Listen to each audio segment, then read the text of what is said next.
Hi, everyone. Happy Friday to you all. I hope you got to enjoy this beautiful weather. And of course, we appreciate you joining us here tonight on the 26th of March for the latest edition of Maria and Fernando Talking Jersey. Folks, we're getting quite a following online, so we're really, really grateful for all of you tuning in here. And of course, New Jersey's premier journalist is joined by New Jersey's premier advocate, Maria Rodriguez-Gregg. What's up, partner? How are you? I'm good. It's, I'm glad to see this weather. And I know for everyone that maybe took the chance to tune into us today, we appreciate it. You could probably be doing other things outside, but you're not. And we're grateful for that. So, let's sort of start off with it.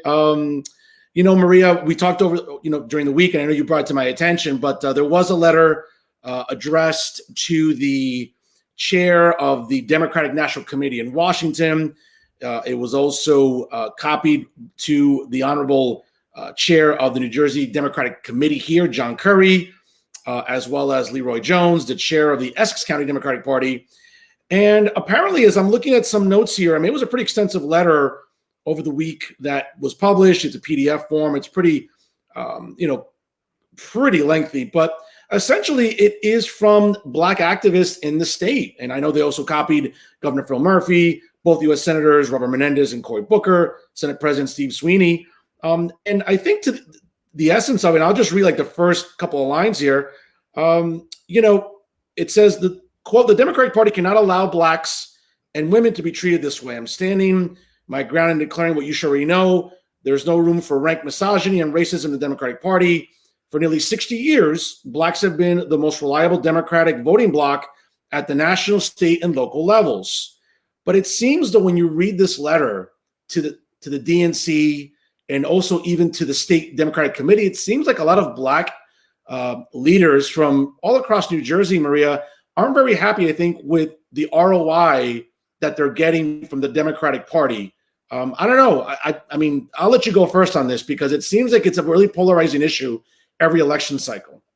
Absolutely. And, it's interesting because Randall Pinkett, who is the co-founder and chairman and CEO of BCT Partners, he's a, prominent Black leader in New Jersey, as also put out an editorial basically stating the same thing. I mean, I think that this is something that could spell trouble for Governor Murphy when it comes to getting out the vote. If the Black community decides to not get out in the numbers that he needs, that could be an opportunity for Jack Ciattarelli.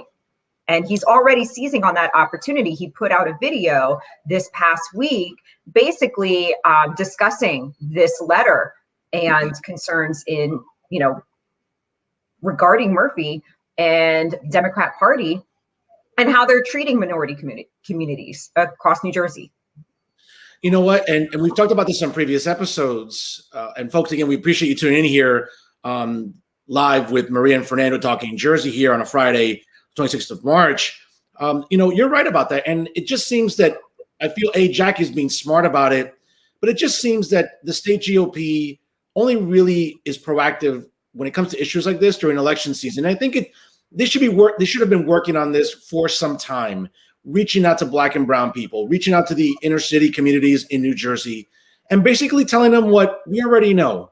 And this is not me being bombastic or, whatever, divisive, but it's true. A lot of Democratic leaders in New Jersey have been taking Black and brown votes for granted for a long time. And this is nothing new. This is not, again, I'm not being hyperbolic here, but the problem is that whenever someone says this, it's seen as, you're being divisive or you're trying to, sort of segregate people by race. I'm not doing that. I know you're not doing that.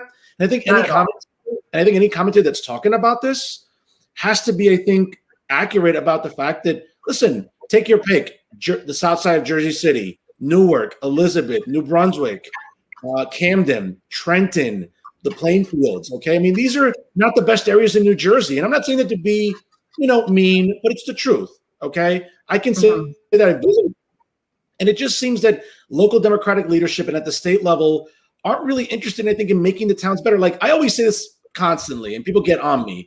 Fernando, you're always coming down on Democrats, right? And liberals or progressives, right? In local municipalities or at the state level. Well, what I say to them all the time as a response is, well, guess who's the party that's making policy? Guess who's the party that's governing these townships and these municipalities for 10, 20, 30, even before you and I have been born? So it's like, wait a minute, like, again, the ROI, again, being the academic, if I have to give a grade for the ROI, it's an F. You know, we've spoken about our particular community as Latinos, and, you know, I don't speak for the Black community in New Jersey. You know, they obviously have concerns with Governor Murphy in not keeping his promises to their community, issues that are important to them. And I think that, you know, that basically just spells trouble for him. At the end of the day, he's running for re-election and he needs to get out the vote. And if he can't get out the vote in, you know, in communities that he made promises to that aren't going to support him, I mean, that spells trouble for him. And that's just an opportunity for Jack Ciattarelli. Now, you know, whether or not Ciattarelli's campaign, I mean, yes, they did a video, but whether or not their campaign is going to do the outreach needed to really capture that vote, that's another story. And I think that that's an important thing too. I don't think it's necessarily that Republicans are going to be able to get that vote. But you know, unless they start to actually make inroads in those communities that are consistent and they keep their word to those communities when it comes to policy.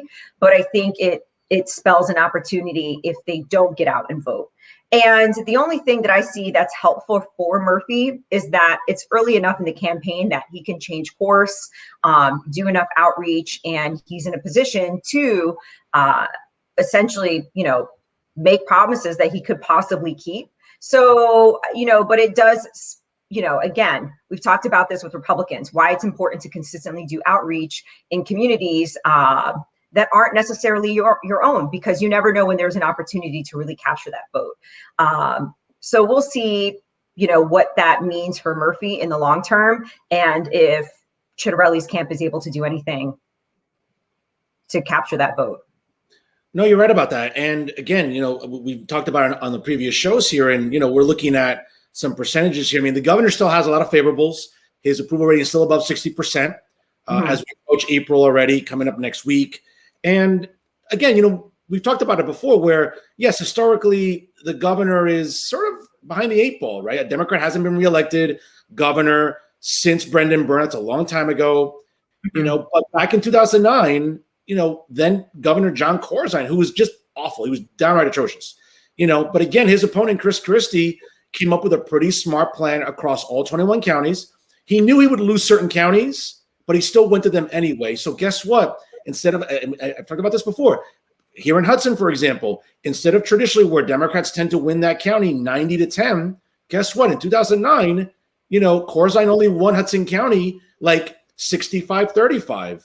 And people might say, well, yeah, Christie still lost. But guess what? When you, as opposed to losing with 35% as opposed to the regular 10%, that makes a difference. So you make those inroads to get the win. Exactly. And you narrow that gap. And at the same time, you know, whether or not Black and brown people collectively are going to feel motivated to come out and vote, there's still many months away, right? I mean, there's still elements in New Jersey that have to kind of go right for Governor Murphy. And if it doesn't go right for him, you know, listen, the approval rating is the approval rating, and it sort of leads us to our next story, where if the state's not reopening at a rate that is going to make New Jerseyans happy, right? Whether it's our school system, whether it's our businesses, our institutions, that's still something the governor has to answer for, because it's going to impact Black and brown communities. It's going to impact the inner cities, first and foremost, the schools. Okay, if kids aren't back in school, you know what? That sense of normalcy, that's going to piss off parents. And sooner or later, parents mobilize and those numbers grow, Maria. Absolutely. I mean, I think at the end of the day, basically what's happening is that neither party should take any vote for granted. They can't take, you know, our communities for granted. And if you make policies, if you make promises, or you make promises regarding policy, you got to be able to keep it. It's really important. And as you were talking about with reopening, obviously that's the next topic that is on everyone's mind. The weather's getting better. Vaccination rollout is increasing. We are in New Jersey surpassing other states, including Florida, in numbers when it comes to vaccinations. So when are we reopening? And I think that's the biggest question on everyone's mind. I've heard internally that the governor wants to have the state pretty much reopened by June. He is running for re-election. It's good for him if the state's open and the economy is more open. Businesses are starting to grow. People are back to normalcy. Restaurants have an opportunity to thrive, as well as bars and other businesses that were really hurt by this pandemic. So that's certainly what's on everyone's mind. And I think we were talking about this earlier in the week. Everything was starting to reopen, and then there was a pause. Yeah, there is. And apparently the governor, during his daily COVID pressers, he reminded everyone this past week that there are still variants that he's concerned about, that is sort of putting a pause to reopening the state further. I know we talked off the air during the week that the Department of Health in Trenton has already put it on their website as it pertains to the variants that are out there, the variants that are causing a concern. And they were posted in early March. And again, for a lot of our viewers, if a lot of them aren't going to the Department of Health website and they're not looking at this information and they're just sort of going by what they see on social media or, New Jersey media, right? Take your pick, whatever, Eyes on NJ or other outlets, they're not going to know. And the governor hasn't exactly been very specific. I mean, at the end of the day, he's relying on information from the DOH. And, I think people are going to, at some point, put the governor's feet to the fire. It's April next week. And listen, we know that when it comes to New Jersey politics, people have short memories. And you just said it perfectly. If the state starts to reopen at a faster pace, kids are back in school for the most part, we're seeing our gyms open up more, we're seeing other institutions, other venues opening up at a much larger capacity, dining especially with, especially up here in Hudson County or down the shore or down in Atlantic City, whatever. You know what? If the state starts to resume to some sense of normalcy, I think that's the uphill battle that Jack Ciattarelli is going to face, because people, at the end of the day, when it comes to summertime or early fall, people will be like, well, New Jersey's fine, so why are we going to change course? I think that's the one dynamic that Republicans have to be careful about, not just Jack, but I think any legislator that's going to push, hey, Murphy's been harmful, but guess what? If the state is improved by the summertime, early fall, again, people forget, Maria, it's not an indictment, I'm not being malicious, but people just have short memories, and all they're going to think about is the state's. Businesses are going to be open, bars are going to be open, people are going to be outside. They're not going to be thinking, for the exception of those that were gravely affected, they're not going to be, the majority is not going to think that, hey, everything's awful. They're going to say everything's fine, keep the status quo. We've discussed this before. There are a lot of things against Murphy, a lot of things that aren't necessarily in his favor, yet he's been able to weather that and still have a really great approval rating. So, I mean, that speaks to how much the Republican Party has kind of dwindled away in New Jersey. I know that the candidates that are there, I mean, we still have a primary, but I think we're all well aware Jack is the main candidate. He's been garnering support in numbers. So I think that that's going to create a bigger uphill battle for Jack Ciattarelli.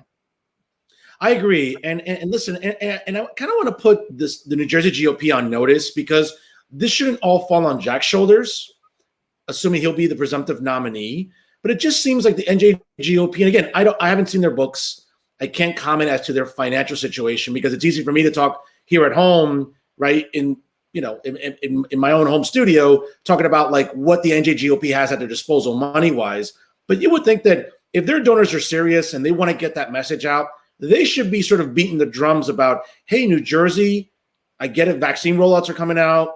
We're seeing schools open up slowly but surely in different districts. But at the end of the day, it seems like the NJ GOP isn't doing a good enough job, in my opinion. And again, I'm not auditioning to be an operative for them, so this is not me trying to, critique them, in an overly harsh manner. But they're not putting the message out there. They don't need. I don't think they need to put out commercials for Jack to remind people that New Jersey is still lacking when it comes to vaccinations. I mean, even U.S. Senator Robert Menendez, a staunch Democrat, was this week during a presser calling out the governor, calling out the state apparatus, like, listen, we need to roll out more vaccines. And he wasn't just being opportunistic, because I know Robert Menendez personally, but he sees what's going on in Hudson County. Vaccines aren't rolling out as quickly as they should. And I think that's where the NJ GOP, if they're smart, this is what they should be harping on. The same thing with the budget. I understand maybe I'm a policy nerd, And maybe people are like, oh, Fernando, why are you so fixated on the budget? Vaccinations aren't getting to underserved communities. And that was one of the biggest complaints against Murphy in that letter, was that a lot of underserved communities, urban communities, aren't receiving vaccinations at the same rate as other communities. I think that speaks to the local government. Part of the vaccine rollout was to utilize county governments to distribute the vaccinations. And so I think people need to start being aware as to why your vote matters, not just on a federal level, but on a state and local level. I mean, right now we have county commissioner races, we have council races. So for those that are watching, I mean, here's an opportunity to be engaged and to hold those that are in those levels of government accountable, because clearly, if you're in an area where you're not getting vaccinations, where it's difficult to navigate, where you're not getting the services that you need, that's your local government at work. I agree. I absolutely agree. And, I've been reaching out to the governor's office to come on our show, Maria, because listen, we'll be tough, but we'll be fair. And I don't know why the governor's office is so apprehensive. I mean, I get it. Maybe he's expecting this. Us, and it's not like it's not like his face is going to be everywhere. We're like small potatoes. But the thing is this, even though he should come on. I agree. And listen, I understand that whether it's the governor or other prominent Democrats in New Jersey, I mean, I get it. You like appearing with David Cruz from NJTV. And I get it. You like the softballs. Like whenever I watch a David Cruz interview. I don't even watch. Who is David Cruz? He's a correspondent at NJTV. He replaced Michael Allen after he retired. But whenever I watch a David Cruz interview, it's like watching the NCAA Women's College World Series. It's like, my God, it's like softball after softball after softball. It's crazy. It's like, Governor Murphy, please come on our show. We'll have a dialogue. Whatever. Those women throw faster than you. I maybe use another analogy next time. It's softballs. I mean, again, there's no men's college world series softball. Yeah, but again, Governor Murphy, come on our show. We'll talk about this. We'll have a discussion where, again, we're not gonna sandbag you. We're not gonna throw you under the bus. We're not gonna be like that woman that approached you at a diner and cursed you. We're civilized people. Okay, I'm a journalist. I'm an academic. Maria is a former legislator. She's a prominent advocate. I mean, come on, we're two decent people that are going to interview you. So please, Governor Murphy, come on here, because again, these are questions I think he has to answer for. Again, not to be punitive, but whether it's about vaccine rollouts, whether it's about reopenings. And listen, you said before, Maria, it is getting warmer. Today, it was 80 degrees up here by me. I'm sure it was 80 degrees down by you in South Jersey. Okay, it's going to be 70 tomorrow. People want to be outside. People want to be able to eat. Listen, I don't know about you, but day drinking, that's a popular activity. Once the weather gets warmer, people want to be able to do that with some comfort. And if the state's not reopening, listen, no one is saying we have to be Texas. No one's saying we have to be Florida. No one's saying that. But 50% as we approach April 1st, I think, again, I'm only a PhD. I'm not an MD. But as we approach April 1st, 50% isn't enough, Maria. I'm sorry for our audience today. You know what? I understand and I agree. I would say that we certainly don't want to be Florida, especially right now, considering what's happening with spring break down there. That's an absolute disaster. And again, we're actually surpassing Florida when it comes to vaccination rollout. So, more people percentage of population are getting vaccinated in New Jersey last time I checked. So, obviously, we are doing some things right, but we're not doing everything right. And I think that people are getting impatient. We want to protect the health and safety of others. We want to ensure that, the numbers stay down in terms of rates of contracting or getting COVID. And so, I understand that there's has to be some caution. We're also dealing with variants, but, people also need to be able to get an income. People need to be able to work. It's difficult for a lot of parents that have kids that are being homeschooled, that are unable to get to work, that are essential workers, that need to be at work, that can't work remotely. And so we do have to start, as these numbers start going down, as we're starting to get more of a hold of COVID, we do have to reopen to a bigger extent. So that remains to be seen. We'll see what happens in the coming months. We were at 50% capacity. That was put on hold. We're still there. And I think sometime in May, especially around Memorial Day, that'll be the true test to see where, what direction we're heading in. Absolutely. I think you're right. Memorial Day would be a good barometer to see where we're at, though, in terms of updates on the variants, maybe an uptick in cases. We'll find out. We'll certainly see. Moving on, Maria, and, this is something that, because I'm a big pro wrestling fan and I grew up loving WWE, and I'm all about the promos. I'm all about being a little bombastic, okay? But no one is saying that Jack Ciattarelli has to be Hulk Hogan or Stone Cold Steve Austin or The Rock or be in the following manner. Again, no one's saying that Jack Ciattarelli has to be like, Governor Murphy, let me tell you something. Like, no one's saying that. But I watched this first ad, and again, this is the academic in me. It felt like I was watching a PowerPoint presentation. Yes, it was illustrative. That's great. I think you need that for the optics. But it seemed a little flat for me. It just seemed that he was just sort of standing in a lecture hall, right, in front of a class, again, pointing to bullet points on the screen, and that's it. Again, I don't want something bombastic over the top or something like crazy hyperbolic, but it just seemed like that first ad, and of course, it's only the first ad, it's March, but I think he needs to sort of pick up the pace a little bit. I'm not saying be totally intense, but be a little livelier, I would argue, in the next few ads that come out in the next few weeks and months. I don't know. That's how I feel about it. What do you think when you watch the— It's an interesting perspective, because I think that Jack Ciattarelli, anybody that's met him, he is someone that's very charismatic, friendly, engaging in person. And I don't think that necessarily translated in that particular ad. And I think that that's important. You want to, let's be honest, people that are voters, while we do vote with our heads, people vote with their hearts as well. And, people want to feel a connection to someone. There were people that were super supportive of Kim Klacik, who came out with a phenomenal ad. It was a Republican that was running for Congress in Baltimore.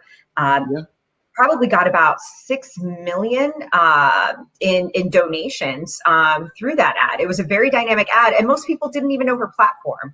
They just saw this young woman that was very dynamic, that had a message that really connected and translated. And, I think that when it comes to candidates that are running in New Jersey, particularly in an election where, the incumbent has a high approval rating and is in office and has that name ID, it's important to really establish yourself. And so I don't think it was necessarily a bad ad. I thought it was a great ad. It just didn't connect, and it didn't really resonate in the way that I'm sure that they hoped. So hopefully in future ads that they can really, step up their game and really have people see the real Jack Ciattarelli, who is just a really, again, dynamic, charismatic, smart man. No, I'm with you. And I'll piggyback on something you just said right now about the fact that he is charismatic. I've had the chance to meet Jack on multiple occasions. He's been on my podcast multiple times with Insider NJ. He's been on Real Talk. Hopefully he'll be on sometime in May, according to his office. Now, for everyone, obviously I'm sure his campaign staff is watching our show and probably gonna be like, oh, there goes Fernando. There goes his chance. Let me be very clear. Again, I'm not trying to be overly harsh on Jack. It was a good ad. I just felt it could have been a little bit livelier. Again, that's just my opinion. But you raised great points, Maria, about how people look at an ad like that. And I just think that moving forward, it's going to be very important. I mean, listen, there are going to be people in New Jersey, Maria, right, that are going to be just saying, like, sort of the old mantra, well, Governor Murphy's not from Jersey. He's not raised in Jersey. He doesn't know Jersey issues. He's the governor. Okay, I get it. He grew up in Massachusetts. He's a Red Sox fan. He's a Patriot fan. But for people like us, we don't care about that. Like, at this point— I'm not into the who's the biggest Jersey person contest. Yeah, it's really, what are they doing? Let's be honest. Every person that votes, it's, what are you doing for me? How are you as my elected leader, how are you making my life better? How are you managing government in a way that's responsible? How are my tax dollars being put to use? Yeah.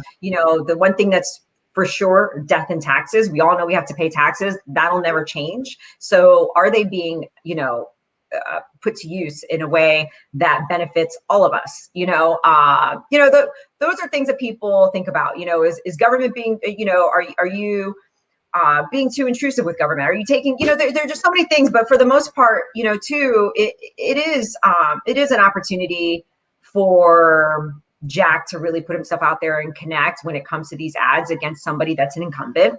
And I hope the next round of ads are a little more dynamic and really show who he is.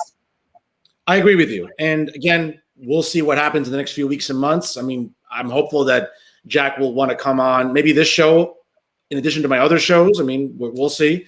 Hopefully his campaign staff isn't too, hopefully they're not too fickle about after watching our critique here. I mean, we're just being honest. I don't think we're being harsh. I don't think you or I are going out of our way to be mean. I think we're just being sort of like openly honest here, because a lot of people watch us. They rely on us to give sort of an objective, honest perspective of what's going on. And I'm hoping that hopefully Jack's campaign sees it the same way. I mean, you want something that connects. And when, again, in this situation, he really needs kind of that bang. He really needs something to put his name out there. And, he's had some really great messages against Murphy. He's made really, really great points. I don't know how well those points are sticking. I don't know how, and I think, again, we're still in primary. It's still very early in the campaign. Let's see what happens after the primary. Let's, when the gloves really come off, and everybody knows that is the nominee that's going to be running against Murphy. Maybe then we'll see that bigger change where that name is really throughout the state. No, you're right. Again, I think the only disadvantage I think Jack would face as the presumptive nominee after primary day is that it's June. And as I said, if the state's reopening, it's warmer weather, unless it's political junkies like you or I, and others, thousands of others across the state, a lot of people aren't going to be thinking about the gubernatorial race until September, right? That tends to be what happens, I think, a lot in Jersey politics when it comes to governor's races. Like, okay, we'll keep an eye on what's going on, but it doesn't really heat up until Labor Day. I mean, that's just the sad truth in New Jersey, right? Yeah, I guess it's a sad truth that we're not paying attention. But I think I got to imagine that's really difficult for any candidate, because when you think about it, these candidates are running all year long. I mean, Ciattarelli's been running for over a year right now, correct? So almost 3 years, yeah. Yeah, so that's got to be difficult to, and I mean, this is just kind of like a side thought, but it's got to be really difficult to have been putting yourself out there, showing up at every event and campaigning for that length of time.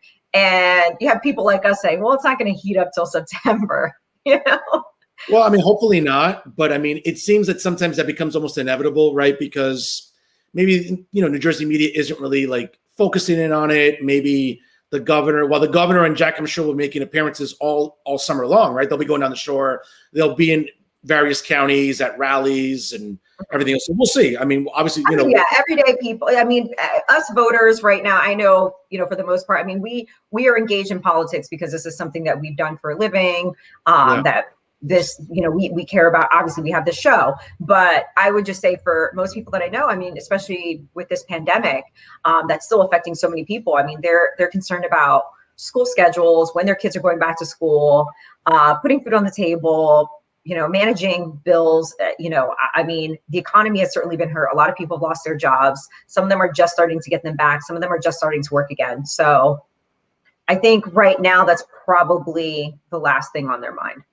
No, I agree. And we'll certainly, obviously, we'll keep talking about it here as we continue doing our program. Maria, here's an issue that we talked off the air. I harped on it this week on Real Talk. I talked about it on my other studio show with the Hudson Media Group, Talking Politics. And it was reported last week that 3 Republican state lawmakers, led by State Senator Michael Testa, Republican out of Cumberland County, introduced a bill to ban transgender athletes from participating in girls' sports in New Jersey. Now, it's an effort, again, it was written about this week, that mirrors conservative promoted cultural battles that are playing out in state houses all across the country. So let me just give our audience a little bit more detail here. So State Senator Michael Testa introduced the Fairness in Women's Sports Act.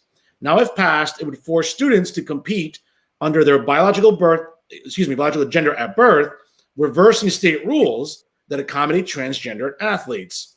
Now, again, for our audience that maybe isn't familiar, more than 10 years ago, the New Jersey State Interscholastic Athletic Association became the first state athletic governing body in the country to implement policies governing transgender athletes, permitting them to participate based on their own gender identity.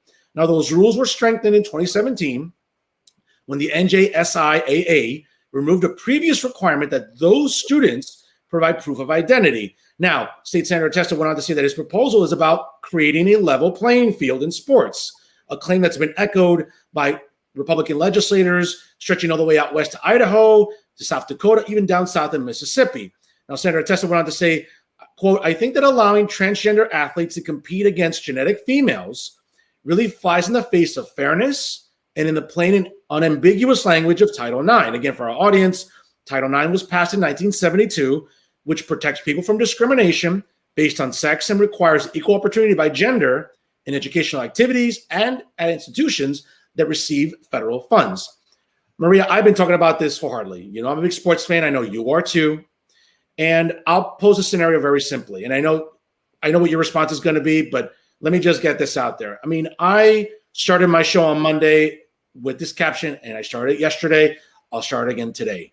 I want to stand up for our girls, for our biological girls, because it just seems that when it comes to sports, again, a new administration in Washington, we saw executive orders are being signed, okay? And I don't have the numbers in front of me in terms of the frequency about who's at more of a disadvantage, but I know plenty of parents that have daughters where they drive them to basketball practice, soccer, track and field, softball, bowling, you name it. And at the end of the day, I say this to, and especially during Women's History Month, right? Liberals are always about women's rights. Okay, well, let's put your money where your mouth is.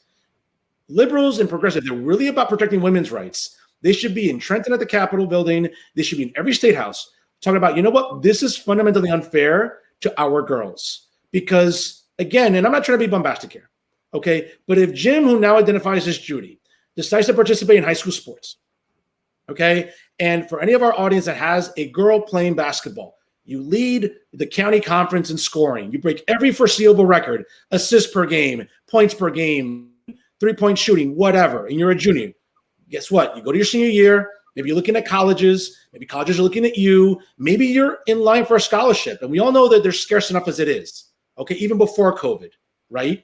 And guess what? Now a biological boy who identifies as a girl, now as a junior, maybe as a senior, is breaking that girl's records. And maybe, who knows, maybe it takes a roster spot. Ultimately, maybe takes a scholarship away. I'm sorry, that's just unfair to our girls. And you know what? I've gotten emails. My producers at Eisen NJ, my producers at Hudson Media Group have gotten emails saying, you know what, Fernando, he's a transphobe. He's a bigot. I'm a lot of things, okay? But I'm not a transphobe. I'm not a bigot. I'm not a homophobe. I'm none of those things. But it just seems that when you stand up, because parents, coaches, people like me, I think we're being bullied into silence. And I'm sorry. I want to stand up for our girls because I just want boys play with boys, girls play with girls. I just want records to be sacred, to be kept honest. And when I stand up for this, oh, Fernando's a transphobe. No, I'm not. I just think it's BS, Maria. Well, you know what? There are a lot of thoughts that cross my mind with that whole long statement. And I'm trying to think of where to start first. I mean, first of all, I think one of the things that we have to get back to remembering that we are completely forgetting in this whole conversation is that we're talking about kids. You know, whether you're cisgender female, cisgender male, whether you're transitioning, however you identify, whatever label anybody wants to create, at the end of the day, we're talking about kids. We're talking about kids that want to play a sport. I played high school sports. I was an athlete. I was a student athlete throughout high school. I still play sports. You know this. I play roller derby currently. We are a very inclusive community. And I love all of my teammates. And part of playing a sport isn't just challenging yourself. It's having that sense of community, playing with other people, learning teamwork. When you're playing, I play track and field. So when you're running track and field, you're still part of a team. And even then you're challenging yourself, you're creating goals for yourself. And it's fun to have that sense of competition. And so we have to remember that at the end of the day, we're talking about kids here. They're all kids. You're talking about our daughters and our girls. I have a daughter, and we're talking about them as if trans athletes aren't people. It's almost like we only care about our girls, but we don't care about anyone that's transitioning, and how to allow them to have that high school experience as if they're just this whole other separate category of people that don't exist.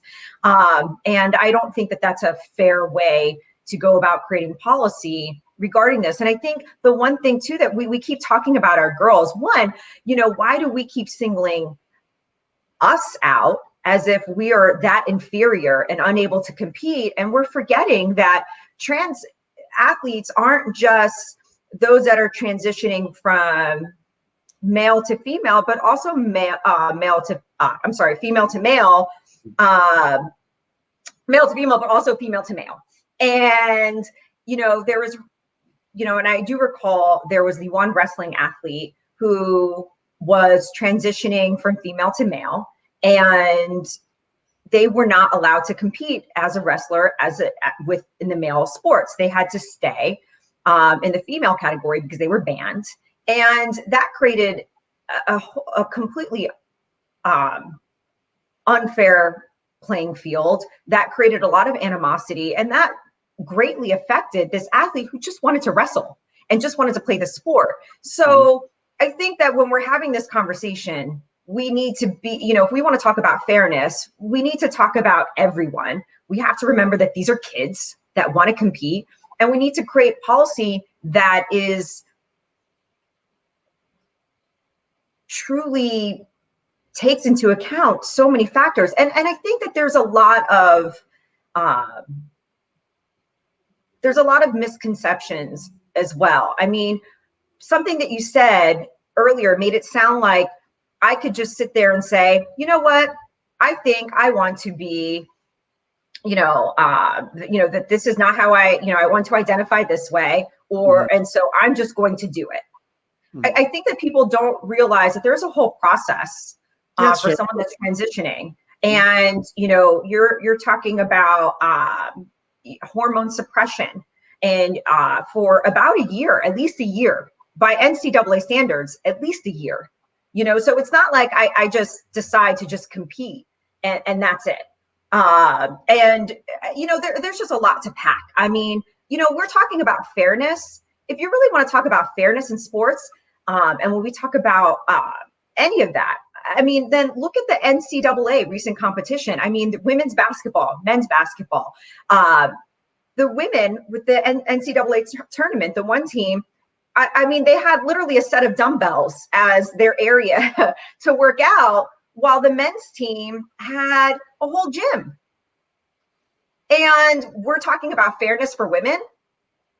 That's fair. I think that right now that, transgender athletes are being targeted in some form of culture war, when this is an issue that's not even really an issue in New Jersey. It's not as big of an issue as people are making it out to be. It's, I mean, if you look at the numbers, percentage wise, trans athletes are not, stealing all the scholarships. Some of them are losing, including in Connecticut. The one case where there was a lawsuit to prevent the one trans athlete from running track and field. The cisgender athlete beat the transgender athlete. So it's not that, stop treating us cisgender women that like we're not able to compete, and stop just targeting us. I think if you really care about this issue, you really want fairness in sports, and you really want to create a level playing field, that there's more factors that people need to consider, that this needs to be a genuine conversation, and that we have to, again, at the end of the day, remember, these are all kids. These are all kids. These are teenagers that are going through, the high school experience, which the high school experience for most people is already a traumatic thing for some reason. And so they're going through the high school experience. They just want to compete. And I think that that's the key thing that we have to remember when we're talking about this issue. And it's unfortunate that we are taking this issue and, I mean, just weaponizing it in a way.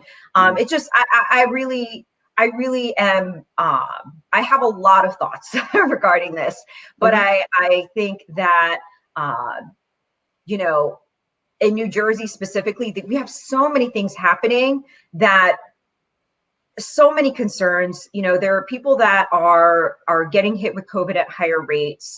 There are people that are concerned about paying their bills, and now we're just attacking teenagers. Listen, Maria, all fair points. And let me be clear for our audience too, because I don't want anything to be misconstrued on my end. I mean, I get vilified enough for this when it comes to episodes I do for other media programs. And I was just looking at my notes here too. I mean, listen, I think one of the aspects that we're forgetting too, and I bring up a lot, and I've been on panels about this too, is when we're talking about teenagers right now, we're talking about, for example, the physiological components that always come up, right? The idea that, you know, boys, you know, you can take certain type of hormones or other type of medication, right, to suppress certain hormones. At the end of the day, there's still a real possibility, though. This is just basic biology. There's still a real possibility that some boys might still have just a bigger bone density or bigger muscle mass in general. Not everyone, of course. But I think that's the argument that comes up a lot. Like, hey, it's not every boy, but some boys might still have that. And when now they're transitioning to being girls and they're playing sports and they're doing this against biological girls, I think that's a lot of the argument that I don't want to say gets missed. I would say gets brought up a lot, but then it gets dismissed right away. Well, that's just being transphobic. You know, we're still, and again, you're right. We are talking about kids. We're talking about teenagers and we all remember how adolescence sucked. Okay. Adolescence sucked for all of us in one way, shape, or form. Okay. It sucked being a teenager.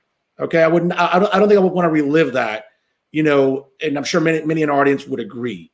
I just think that, and you're also right too, that with everything else going on in New Jersey, COVID deaths, vaccine rollouts, you know, cost of living, everything else, that there are probably 25 other things that are more pressing in New Jersey politics and also on the legislative agenda than this. But at the same time, too, I don't think it's something that should be sort of dismissed arbitrarily. I know you're not doing that. I know you're not doing it. But some people might just dismiss it and say, well, it's not a big deal. You know, it's happening. It's what's happening in our society now. Hey, deal with it. And I think that for some parents or coaches or activists or whoever, commentators, whatever, they might just want to respond with, well, it's not about us getting over it. It's just, you know, we're just trying to bring this to light because it just seems like, because remember, Maria, like, again, let's be honest, you know, the uphill battle that we face, like whether it's someone like myself or State Senator Testa or other conservatives or other whoever, pundits, legislators, the uphill battle that we're fighting is that, you know, pop culture's not on our side on this. You know, Democrats that have majorities in the legislature, you know, they want to be woke, right? They want to seem woke. They want to make sure that they are appeasing certain voter blocks, certain demographics in New Jersey. And I think that's the sort of disadvantage that people like me face constantly, where it's like, okay, we get it. It's not important in the grand scheme of things, but there's still things working against us where, you know, we're in New Jersey. If we were in Florida or Texas, maybe it's a different bag of apples. But here, maybe people don't care about it as much because it's just maybe ideology. No, I'm going to disagree. I don't think that caring about, you know, LGBTQ issues in, you know, amongst teenagers is trying to be a woke thing. I think it's based on the fact that you had high suicide rates, high depression rates, because of, you know, our society, how our views were and how they've evolved when it comes to the LGBTQ community. You know, I've come out as bisexual, and I'm going to say that that was something that was very difficult to do. It was something that I felt when I was growing up. And there were times, I went to a Christian high school. There were times where I was depressed. Something's wrong with me. You know, and I can't even speak to that experience of others that are, you know, in high school and just don't even feel like they're even in the right skin. You know, I think that, you know, if we really care about this issue, you know, first of all, you know, I guess I just look at this from a human level. I'm just looking at this from a human level, and I'm just trying to have some empathy in that these are teens that just want to compete. And if we really care about fairness, why aren't we looking at the fact that, you know, these colleges are receiving state and federal dollars, and the women's basketball team is in substandard are treated in a substandard manner, getting substandard food, practice space compared Travel. to the other athletes. And this is college, it should be a little more fair. If we care about fairness, why aren't we looking at that? But when we're talking about this from a high school issue, I think that if you really care about creating a level playing field in high school sports, and high school to college sports, specifically high school, because I believe this is the biggest, that's been the biggest target of a lot of this legislation that's sweeping the nation, then make it evidence-based.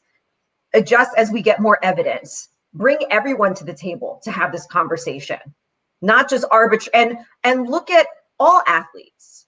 You keep talking about our daughters. How does it feel for our sons? Maybe our sons have an opinion on this particular issue. And we have to have, we can't pick one over the other. No, you're right. You're absolutely right. And I'm glad you brought up that dynamic, because we want fairness across the board, right? I tend to sort of focus more about what effect it's having on our biological girls. And you're right. We should focus on what's going on with our biological boys. How are they feeling? How are they being affected? How is their psyche being maybe altered when it comes to how they view sports? Absolutely. And again, I think for our audience today, they'll make up their minds. Hopefully they'll do the research on this topic, and we'll see where it goes in terms of what State Senator Testa and other legislators introduced. I don't think the bill will get very far, only because, again, Democratic majorities, I don't think they're going to even entertain this. I don't think the bill's going to go anywhere. I think we're pretty certain of that in New Jersey. However, in other states, that legislation is having some success. And I think that, again, we're talking about kids here. And I don't think it's necessarily transphobic to want to have the conversation. I think it is for some people that this is something new for them, that, maybe we need to be a little more open about having this conversation to ease people's fears, to educate them and make them more aware of what's happening in our high schools when it comes to athletics. And, but again, we're talking about kids that just want to compete. And I can't imagine being banned from a sport that I love. That's fair. And again, we'll let the audience decide, obviously, as they, we'll provide updates on this. We could just be better in how we address this. That's all. Yeah. That's basically what I'm saying. I think we can be better and do better in how we address this. Absolutely. Absolutely. And we'll continue addressing it here on the program. We'll see where their bill goes. I doubt, you're right, I doubt it'll go anywhere, but we'll see where it goes. Let's lighten up the mood a little bit here, Maria, before we call it a night. And, I have a messed up sense of humor. I grew up loving Howard Stern. I grew up loving Family Guy and just, messed up humor. You see my Instagram stories. I like politically incorrect memes. But it was no laughing matter, though, with the Asbury Park Press, which I think we can make the case for our audience at home is still one of the oldest newspapers in New Jersey, one of the more respected newspapers still. But there was a caption on a photo last weekend that was up on their website for over 14 hours last weekend. And it was referencing the term JAP, which is an abbreviation for Jewish American Princess, which was on its website. Now, the caption in the Gannett-owned Asbury Park Press, which went with a photo of a female Orthodox nurse, read as following, quote, "A effing hot nurse, comma, a total Jap, comma, loads a syringe with a dose of the Moderna COVID-19 vaccine." Now, it went with a story about vaccine discrepancies for people of color on the Jersey Shore. Now, according to the Asbury Park Press, executive editor Paul D'Ambrosio apologized this past Monday, noting that the photo was taken in Lakewood, a large town in central New Jersey with a very large Orthodox Jewish population. Quote, "As the executive editor of the Asbury Park Press, I apologize deeply to women, the Lakewood Jewish community, the Asian American community, and all of our readers. The slang word Jap, when not capitalized, can be used also as a slur against Japanese people as well." And again, for everyone that it was reported first by the New Jersey Globe, a David Wildstein publication. Obviously, it got picked up by the AP, NJ.com, Insider NJ, Eisen NJ, etc. And I'll just say this. Listen, I'm not going to excuse this caption whatsoever. Now, had the caption just been... How can you excuse it? Did that person want to get fired? I think that person wanted to get fired. No, Like of you course. don't write something like that unless you're like, I don't like my job anymore, and I just don't. Yeah, exactly. Now, again, because I'm a frequenter of Barstool Sports on almost a daily basis, if not hourly, if we went with the caption, quote, a effing hot nurse, I mean, that's still not appropriate. But I think No. that, at least for me, like if I saw that, I would be like, whoa, what? The APP let this publish? I mean, it's still inappropriate. I would laugh because that's my sense of humor. I think that would be funny. However, it's still inappropriate. And I think that the APP still caught a lot of flack for somewhere along the line in the chain of command that was up on their website for 14 hours. It boggles my mind that this went like such an oversight took place. It almost seems like if this was intentional, like, do you value your subscribers? Do you value the reputation of your newspaper? I don't know. I mean, one, that just says that nobody's really reading APP because, I mean, it took that long for someone to catch it. So Yeah. clearly you're putting out substandard content, Asbury Park Press, because you put that out there, right? And nobody caught it for that long of a time. But also, how does that even get to that point? Yeah. I mean, I don't know. A lot of people just don't want their job anymore. I just can't see that being okay. I mean, that's something, that's something that makes sense for a Howard Stern show, for Barstool Sports or something, Maxim. You expect that kind of, content and ridiculousness, but, from something that's, and I think this is where you have a lot of people with mistrust in media.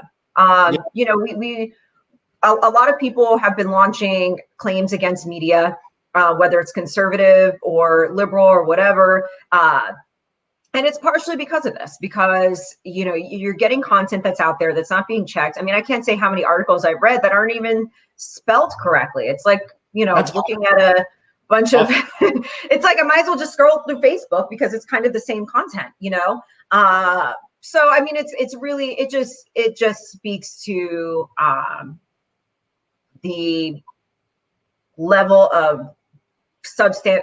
I mean, it just makes me not want to read there. No, absolutely. And again, I don't want to disclose the writer's name. I know he's been fired from the APP since then, but I did just a basic research on him. I mean, he's been in journalism for years. It's not like he just graduated from college, did an internship, and was like, didn't know any better. I mean, this is a grown man. I mean, at least I'm not going to share his specs here on the air, but I mean, obviously people can do their own research. But it just seemed like, my God, I mean, first of all, again, the word Jap, and I already knew the context and the way it was used because, obviously, referring to the community it was referencing, right? It's a Jewish term that's used, whatever. Listen, people I'm sure use that in private still. I thought that word disappeared like back in the 90s or early 2000s. I didn't even know that word was still used. And then when I see it on a caption, I'm like, whoa, okay, like what? I'm like, that got on the website? And you raised a good point. Like, it was on there for 14 hours. So maybe people just aren't relying on the APP anymore. Maybe, I don't know. Maybe they're just running classifieds. It boggles my mind that it was up that How are they long. getting, advertisements? It boggles my mind. It's completely asinine that anybody would ever even think that that's okay as a descriptor for anyone. It's stupid on all different levels, on the level of the person that wrote it, the editors that didn't catch it. It's just, it just speaks a lot to the level of content that APP is putting out. No, I agree. And again, I think you said it before. If this was on Maxim, which I didn't even know was still in publication, I used to subscribe to it in grad school. Even then, I would find it like, yeah, stupid, I agree. I mean, I was just surprised. Again, if we saw this on Barstool Sports or Howard talked about it, I mean, again, I think we would maybe roll our eyes and say, wow, like, is this what we're going to focus on? I get it. Listen, I have a messed up sense of humor. When I saw it, the first thing I did was just, I laughed because I have that sort of uncomfortable quality of, if I see something really messed up, I tend to laugh. But then I sort of processed it and said, wait a minute, like, this was on a newspaper? Like, this wasn't like a college, it wasn't like the Daily Targum at Rutgers. It wasn't like, other newspapers on college campuses. Like, this was one of the more reputable newspapers in New Jersey. Like, everyone talks about the Star Ledger, right? But we forget about the APP, the Trentonian. Like, these are institutions of journalism in New Jersey. Again, I don't know what's going to happen. I mean, I know that the ownership company, Gannett, released a statement about, that journalist was fired. I think the executive editor is under hot water. Even the governor opined during his COVID briefing, like, listen, someone has to pay. Now, again, it sort of goes back to this journalist is probably going to struggle to get a job again. Now, what the time or the length of time will be that he can work again, I don't know. Should he be blackballed forever? Maria, I don't know. Again, I don't want to be completely, dismissive and say, well, let's just line up. Let's give a guy a break. Some people might be like, well, he has to work still. How's he going to work again? I mean, some people might be like, well, you should have thought about that before you put a post out there on a reputable newspaper. But maybe at some point he'll get work again. I don't think it'll be anytime soon. Yeah, I'm not going to predict that.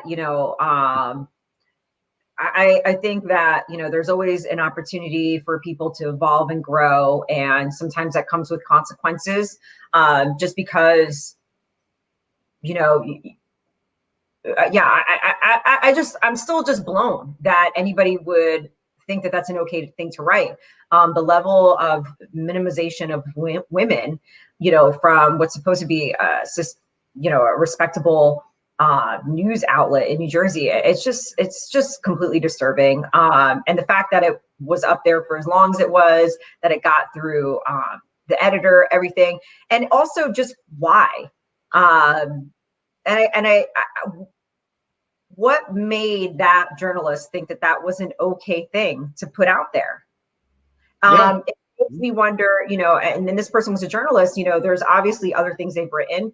Was there some form of bias against women or other content in there that may have been questionable? It makes me just question, all of their past reporting to begin with. And so, and it's not like this is a particular journalist that I follow, but, that's just something that, again, it just continues to build that mistrust against the media.